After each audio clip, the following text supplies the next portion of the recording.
Nata ka gjithmonë një heshtje të çuditshme.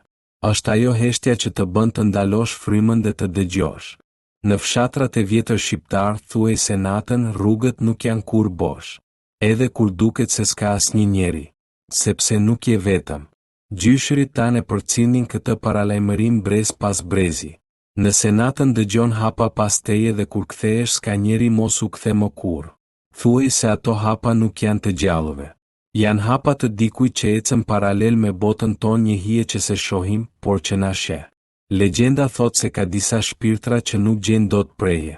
Ata sillen nëpër rrugë diku mes erës dhe heshtjes, duke ndjekur njeriun e parë që guxon të ecë vetëm.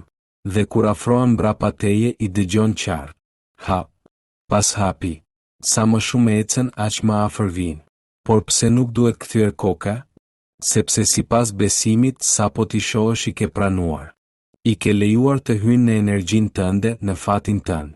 Dhe shpirti qëndron pranë teje shumë më gjatë se nata.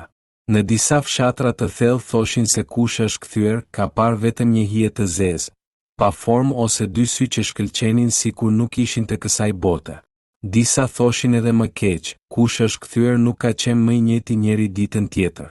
E vetmja mënyrë për t'i larguar është kjo. Qëndro i qetë, mos u ndal, mos vrapo. Dhe kur mos kthe kokën. Thuhet se nëse ti ecën drejt dritës së parë, hapat shuen ngadalë si të mos kishin ekzistuar kurrë. Kështu që kur natën në rrugë bosh dëgjon hapa të lehtë që vijnë pas teje. Kur zemra të ngrihet në fit dhe instinkti thot ktheu. Kujto fjalën e vjetër shqiptare. Mos u kthe. Ajo që ecën pas teje nuk është njeri.